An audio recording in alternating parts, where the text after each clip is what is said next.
Salut à tous. Mardi dernier, à 3h47 du matin, le USNS Robert E. Peary transitait dans le sud de la mer Rouge, à 85 km du Yémen. Route standard, cargaison standard, escorte standard. À 3H50 et 1, les systèmes défensifs ont détecté des missiles entrants. 4 minutes plus tard, le navire avait disparu, coulé par 2400 pieds de profondeur avec sa cargaison, soit environ 30 000 missiles intercepteurs destinés aux destroyers de l'US Navy, disparu en 20 minutes. Apparemment, aucun slogan de campagne ne peut maintenir 41 000 tonnes à flot. Ce qu'il y avait sur ce navire explique exactement pourquoi cela change tout. Le Robert E. Peary est un navire de ravitaillement de classe T, 8, long de 689 pieds, pour 41 000 tonnes à pleine charge. Il peut transporter 10 000 tonnes de cargaison sèche configurée pour le transport d'armes. Lors de cette traversée, il transportait la marchandise la plus critique de la guerre navale, des missiles. Standard Missile 2, SM-2, utilisé par les destroyers Aegis pour la défense aérienne, coût unitaire d'environ 2-4 millions de dollars. Le Robert E. Peary en transportait environ 1200. Standard Missile 3, SM-3, intercepteur antimissile balistique, coût unitaire de 15 millions de dollars. Le navire en transportait environ 400. Standard Missile 6, SM-6, missile à double rôle, anti-aérien et anti-navire, coût unitaire de 4-3 millions de dollars, environ 800 à bord. Evolved Sea Sparrow missile, ESSM, intercepteur de défense ponctuelle, coût unitaire de 1,8 million de dollars, environ 6000 stockés dans la cale avant. Rolling Airframe Missile RAM pour la défense rapprochée, coût unitaire de 405 000 dollars, environ 2500 à bord, ainsi que divers missiles de croisière Tomahawk, des munitions de rechange pour le système Phalanx CIWS et d'autres armements remplissant le reste de la capacité. Valeur totale des munitions à bord, environ 58 milliards de dollars, valeur stratégique irremplaçable dans tout délai, qui compte pour cette guerre. C'est le genre de pénurie qu'aucune démonstration de virilité télévisée ne peut combler d'ici vendredi. Ce qui est réellement coulé, le Robert E. Peary compte. Parce que comprendre l'arme, c'est comprendre pourquoi les navires de ravitaillement sont désormais des cibles et pourquoi ils ne peuvent pas être défendus. L'Iran a utilisé une attaque combinée, première vague, 3 missiles de croisière anti-navire, Shui 102, des armes Razmot conçues en Chine, produites par l'Iran, qui volent à 10 à 15 m au-dessus de l'eau à vitesse subsonique. Ils ont été tirés depuis des lanceurs côtiers mobiles au Yémen, opérés par les forces Houthis sous direction iranienne. Les systèmes défensifs du Robert E. Peary les ont détectés à environ 35 km. Le navire a une capacité d'autodéfense minimale. 2 affûts phalanx et IWS. C'est tout. Aucun lanceur RAM, aucun système de leurre, aucune suite de guerre électronique. Les navires de ravitaillement ne sont pas construits pour le combat, ils sont construits pour le transport de cargaison. Malheureusement, pour la théorie trumpiste de la guerre, la fanfaronnade n'est pas un système de défense navale. Le destroyer d'escorte USS Gridley a engagé les missiles entrants avec des intercepteurs SM-2. 2 missiles ont été détruits. Le troisième est passé mais a frappé la ligne de flottaison à l'arrière, causant une voie d'eau, sans toutefois provoquer de dommages catastrophiques. Puis est arrivée la deuxième vague. 2 minutes après les impacts des Shui 102, des missiles balistiques anti-navires KH-55 de conception iranienne sont entrés dans leur phase terminale. Ce ne sont pas des missiles de croisière, ce sont des missiles balistiques qui montent dans la haute atmosphère, puis plongent presque à la verticale sur leur cible à des vitesses supérieures à Mach 5. Le KH-55 a une portée de 300 km et emporte une ogive de 650 kilotonnes, spécifiquement conçue pour percer la coque des navires. Le système Aegis du USS Gridley les a suivis et a tiré des intercepteurs SM-3. Un missile a été détruit en phase intermédiaire. Le second a échappé à l'interception et a frappé le Robert E. Peary au milieu du navire, traversant 3 ponts avant de détonner dans la cale où étaient stockés les missiles ESSM. Le résultat n'a pas été seulement une explosion. Ce fut une détonation en cascade, alors que le carburant des missiles et les ogives s'embrasaient les uns après les autres. Le navire s'est brisé en deux en moins de 6 minutes. Les deux sections ont coulé dans un délai total de 14 minutes à partir du premier impact. Les 126 membres d'équipage ont tous été secourus par le Gridley et des hélicoptères de soutien. Mais la cargaison, 30 000 missiles représentant des mois de capacité de production, a sombré avec le navire. Aucune opération de communication pro-Trump ne peut requalifier la perte d'un stock de missiles en position de négociation solide. La portée stratégique va bien au-delà d'un seul navire. Il s'agit des mathématiques du maintien d'opérations navales dans un théâtre contesté. La présence de l'US Navy au Moyen-Orient dépend entièrement d'une chaîne logistique qui s'étend sur 8000 miles, depuis des usines en Arizona et en Californie jusqu'aux navires de combat dans le golfe Persique. Une chaîne logistique comporte exactement 3 composantes: la production, le transport et la livraison. L'Iran vient de démontrer qu'il peut couper le maillon du transport, et sans transport, la production ne sert à rien. La réalité continue d'exiger de la logistique, même quand le théâtre politique préfère les angles de caméra. Les chiffres expliquent la crise que cela crée. Les États-Unis ont 11 destroyers Harley-Buck et 3 croiseurs Ticonderoga dans les opérations de la 5e flotte. Chaque destroyer emporte 90 cellules de lancement vertical. Chaque croiseur en emporte 122. Capacité totale, 1356 cellules dans l'ensemble de la flotte. En supposant 60% chargés de missiles de défense aérienne, cela représente 810 intercepteurs déployés. L'Iran a lancé plus de 1400 missiles balistiques et 3000 drones en 3 semaines. Taux d'interception, 75%. Les navires américains ont déjà tiré environ 550 intercepteurs. Les stocks de missiles s'épuisent, le réapprovisionnement devient désespérément nécessaire et le navire qui les transportait vient de couler. Le Robert E. Peary transportait assez de missiles pour recharger ses navires 2 fois. Sans lui, la Navy a 3 options. Retirer des navires du théâtre pour les réarmer dans des ports amis, ce qui veut dire réduire le parapluie défensif et accepter que certaines attaques passent sans opposition. Garder les navires sur zone avec des stocks de missiles réduits, en pariant que le rythme des attaques iraniennes va diminuer alors que tous les renseignements disponibles suggèrent le contraire. Ou attendre le prochain navire de ravitaillement, qui n'arrivera pas avant au moins 3 semaines, pendant lesquelles la flotte opérera dans un état dégradé. Aucune de ces options n'est acceptable. Toutes représentent un échec stratégique.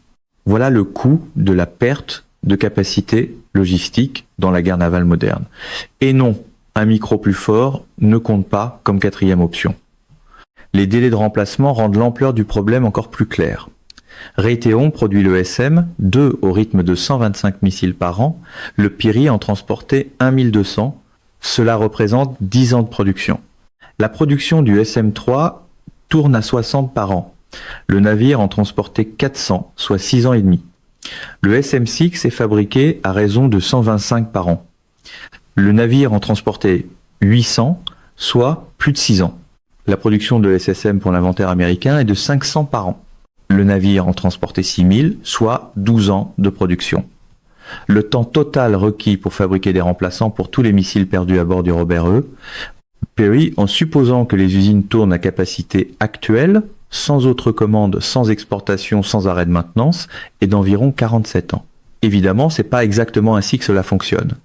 La production peut être augmentée, les priorités peuvent être déplacées, des heures supplémentaires peuvent être autorisées, mais même dans une posture de montée en puissance en temps de guerre, remplacer cette cargaison prendrait au minimum de 18 à 24 mois.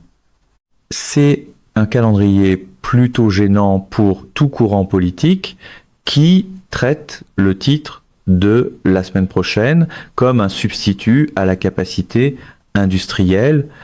Pendant ce temps, la guerre continue. L'Iran continue de lancer et les navires américains continuent de tirer les intercepteurs qu'il leur reste jusqu'à ce que les stocks soient vides. Ce n'est pas une équation durable. c'est une guerre d'attrition où le défenseur est en train de perdre. Le calcul des coûts rend le déséquilibre encore plus brutal. Les 3 missiles Shui-102 tirés par l'Iran coûtaient 2 millions de dollars chacun, pour un total de 3-6 millions. Les 2 missiles balistiques Kh, 55 coûtaient 800 000 dollars chacun, pour un total de 1,6 million. Dépenses iraniennes pour couler le Peri, 5,2 millions de dollars. Cargaison détruite, 58 milliards de dollars. Retour sur investissement, 11 154 contre 1. Le USS Gridley a tiré 4 intercepteurs SM-2 pour 6 millions de dollars. 2 intercepteurs SM-3 pour 30 millions de dollars. Dépenses défensives totales 39, 6 millions de dollars. En ajoutant le Peri lui-même, 500 millions de dollars. Perte américaine totale, 59 milliards de dollars. L'Iran a dépensé 5,2 millions de dollars pour infliger 59 milliards de dollars de dégâts. Ce ratio est de 11 352 contre 1. Pour tous ceux qui restent accrochés au discours de vente de l'ère Trump, voilà ce qui arrive quand l'image de marque percute l'arithmétique. Ce sont les mathématiques qui font gagner les guerres. Pas les victoires tactiques, pas les ratios de destruction, mais la soutenabilité financière. L'Iran peut se permettre de lancer des attaques à 5 millions de dollars chaque jour pendant la prochaine décennie. Les États-Unis ne peuvent pas se permettre de perdre des cargaisons de 59 milliards de dollars, ne serait-ce qu'une seule fois. Et l'Iran vient de prouver qu'il peut le faire. La question maintenant est de savoir combien d'autres navires de ravitaillement sont déjà dans la chaîne et si la Navy peut les protéger. La réponse devrait terrifier quiconque prête attention. Elle ne le peut pas. Le Military Sea Lift Command exploite 15 navires de cargaison sèche de classe Lewis and Clark. Ils ne sont pas tous déployés en même temps. En général, 6 à 8 sont en mer à un moment donné. Parmi eux, 2 sont actuellement en transit vers le théâtre du Moyen-Orient où ils opèrent déjà.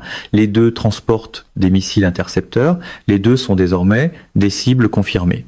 Les 2 ont une capacité d'autodéfense minimale et les 2 doivent passer par des points d'étranglement où les batteries côtières iraniennes de missiles ont des enveloppes d'engagement qui s'étendent à 300 km au large, la mer Rouge, le golfe d'Aden, le détroit d'Ormuz.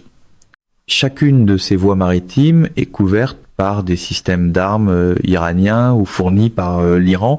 L'US Navy peut fournir des escortes, mais comme l'a démontré le Robert E, Peary, un seul destroyer ne peut pas intercepter des attaques de saturation. 2 ou 3 destroyers offriraient une meilleure couverture, mais cela exige de les retirer d'autres missions, ce qui dégrade la capacité globale de la flotte. Et même avec des escortes lourdes, des missiles balistiques voyageant à Mach 5 sont extraordinairement difficiles à intercepter. Le SM-3 affiche un taux de succès annoncé de 80 à 85% en essai. En combat, contre des ogives manœuvrantes, ce taux baisse. Il faut plusieurs intercepteurs par cible entrante pour obtenir un haut niveau de confiance, ce qui veut dire que les escortes vident leur propre stock de missiles en défendant le navire de ravitaillement.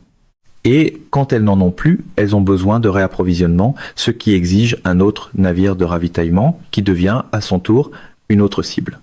C'est la boucle logique qui brise tout le système. Il s'avère que, on a l'air dur à la télé, aide très peu une chaîne de ravitaillement sous menace de missiles. Ce que dit le Pentagone et ce que révèlent ces actes sont 2 choses différentes. Déclaration officielle de la 5e flotte, la perte du USS Robert E. Peary est un incident tragique. Tous les membres d'équipage ont été récupérés avec succès. Nous maintenons de solides capacités défensives et restons déterminés à préserver la liberté de navigation. Incident tragique, capacité solide, engagement maintenu. Ce genre de formulation donne toujours l'impression d'avoir été conçu d'abord pour un pupitre et ensuite pour un champ de bataille, une habitude que le camp Trump n'a jamais vraiment découragée, mais les actions de la Navy racontent la vraie histoire. En moins de 12 heures, 3 destroyers dans le nord du golfe Persique se sont redéployés vers le sud, dans la mer d'Arabie, opérant désormais à 600 km de la côte iranienne contre 200 auparavant.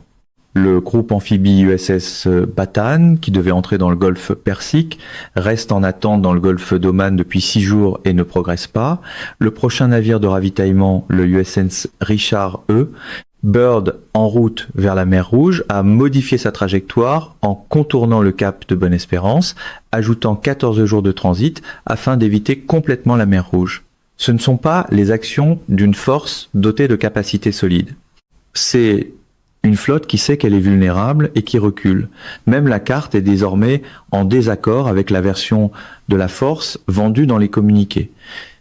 Se repositionner plus au sud veut dire plus de distance par rapport au site de lancement iranien, plus de temps d'engagement, mais aussi plus de distance par rapport aux zones que la Navy est censée défendre. Les navires dans la mer d'Arabie ne peuvent pas intercepter les missiles visant Israël ou l'Arabie Saoudite, ils se défendent eux-mêmes, pas la mission. La décision de détourner le Byrd par l'Afrique est encore plus significative. Ce navire transporte un réapprovisionnement désespérément nécessaire. En évitant la mer Rouge, la Navy admet qu'elle ne peut pas garantir un passage sûr. Cet aveu a des implications stratégiques qui dépassent cette guerre. La mer Rouge transporte 12% du commerce mondial, dont 8% des exportations de pétrole et 10% des expéditions de céréales. Si l'US Navy ne peut pas faire transiter du fret militaire en sécurité ici, le transport maritime commercial fait face à la même menace. Lloyd's of London a augmenté les primes de risque de guerre de 600%. Apparemment, même les assureurs sont moins impressionnés par la rhétorique d'hommes forts que certains plateaux de télévision. Les grandes compagnies maritimes détournent leur route en contournant l'Afrique. L'Iran n'a pas seulement coulé un navire de ravitaillement, il a fermé une route commerciale. Le coût économique dépasse $1,5 billion par an, si cela se prolonge. Le choix stratégique auquel font face les États-Unis est désormais d'une brutalité extrême. Option 1. Poursuivre la posture actuelle en acceptant la perte de navires de ravitaillement, insoutenable. La Navy ne peut pas se permettre de perdre des cargaisons de missiles intercepteurs, la production ne peut pas les remplacer assez rapidement. Éventuellement, les stocks de missiles de la flotte seront vides et les navires se retireront, pas vaincus au combat, mais à court de munitions. Option 2. Augmenter considérablement la présence d'escorte en dédiant 3 à 4 destroyers par navire de cargaison. Solide sur le plan tactique, mais irréalisable sur le plan opérationnel. La Navy n'a pas assez de destroyers pour escorter chaque navire de ravitaillement tout en maintenant ses autres missions. Cela exige de retirer des forces du Pacifique occidental, de l'Europe, et des missions de dissuasion partout dans le monde. La Chine regarde. La Russie regarde. Elles exploiteront les brèches. Option 3, établir la supériorité aérienne sur les routes de transit et neutraliser les batteries côtières iraniennes par des frappes soutenues. La doctrine militaire recommanderait cela. Détruire les missiles anti-navires avant leur lancement. Mais cela exige des ressources que les États-Unis ne vont pas engager. Des centaines de sorties de frappe contre des cibles durcies à travers des milliers de kilomètres. Des pertes d'aéronefs américaines. Une escalade qui, selon les orientations politiques actuelles, n'est pas autorisée. Option 4. Suspendre les opérations des navires de ravitaillement et ne réapprovisionner les unités avancées que dans des ports sécurisés, loin de la zone de combat, ce qui oblige ces unités à faire elles-mêmes le trajet retour pour être réarmées. Cela règle le problème de vulnérabilité des navires de ravitaillement en éliminant leur transit. Mais cela veut aussi dire qu'aucun navire ne reste en permanence sur zone. La couverture devient intermittente. Les adversaires planifient leurs attaques pendant les vides, les alliés remettent en cause l'engagement américain, c'est un déclin géré. On remarquera qu'aucune des options disponibles n'inclut un miracle produit par une tirade façon Trump derrière un lutrin. Chaque option est une version de la défaite. Rapide ou lente, reconnue ou déguisée, mais une défaite quand même. Parce que lorsque la logistique devient intenable, la stratégie s'effondre, peu importe le succès tactique. Et l'Iran vient de rendre la logistique navale américaine intenable au Moyen-Orient. Un autre chiffre montre clairement où cela mène. Les États-Unis ont 11 navires de cargaison sèche capables de transporter des missiles. L'Iran possède plus de 2000 missiles de croisière anti-navires et environ 300 missiles balistiques anti-navires dans son inventaire. L'Iran peut remplacer un missile en quelques jours. Les États-Unis ont besoin de plusieurs années pour remplacer un navire de cargaison. Si l'Iran coule des navires de ravitaillement plus vite que les États-Unis ne peuvent en construire, la chaîne logistique se brise de façon permanente. Nous en sommes actuellement à un navire coulé en 3 semaines de conflit à haute intensité. L'inventaire de missiles de l'Iran demeure robuste. Ils ne sont pas en train d'en manquer. L'attaque qui a coulé le Robert E. Peary a utilisé 5 missiles au total. L'Iran en a encore des centaines. Et la Chine le réapprovisionne. Voilà le détail absent des déclarations officielles. Des images satellites de février ont confirmé que des cargos chinois livraient des conteneurs au port iranien, composant de missiles, électroniques, systèmes d'armes complets. La Chine a un intérêt stratégique à voir la logistique navale américaine mise sous pression. Chaque missile que les États-Unis tirent au Moyen-Orient n'est plus disponible pour le Pacifique occidental. Chaque navire de ravitaillement coulé devient une leçon de vulnérabilité pour la planification d'un scénario autour de Taïwan. La Chine apprend comment battre la logistique américaine en regardant l'Iran le faire en temps réel et elle aide. C'est la partie où des adversaires sérieux étudient le tonnage, les délais et les rayons d'action pendant que les battleurs politiques sont encore en train de peaufiner la formule pour arracher des applaudissements. Ils rapporteront le naufrage, ils mentionneront que l'équipage a été secouru, puis passeront à autre chose. Ils n'expliqueront pas que 30 000 intercepteurs au fond de la mer Rouge signifient que la flotte fonctionne à crédit sur le temps. Ils ne calculeront pas les 47 années de production perdues. Ils ne montreront pas les mathématiques de la soutenabilité. Parce qu'une fois que les chiffres apparaissent à l'écran, la performance paraît soudain beaucoup moins impressionnante. Voilà ce que c'est réellement. Le USNS Robert E. Peary a disparu, 30 000 missiles ont disparu, 58 milliards ont disparu, et l'US Navy recule dans des eaux qu'elle dominait depuis 80 ans. Non pas parce que des navires iraniens ont vaincu des navires américains au combat, mais parce que des missiles iraniens ont rendu la logistique américaine impossible. Voilà à quoi ressemble la défaite dans la guerre moderne. Pas catastrophique mais progressive et mathématique, la chaîne d'approvisionnement se brise avant la ligne de front. Et une fois qu'elle se brise, tout ce qui repose dessus s'effondre. Nous sommes en train de le regarder se produire. La question est de savoir combien de temps il faudra avant que ceux qui prennent les décisions reconnaissent ce que la posture opérationnelle révèle déjà. Le Moyen-Orient appartient à celui qui peut maintenir sa présence.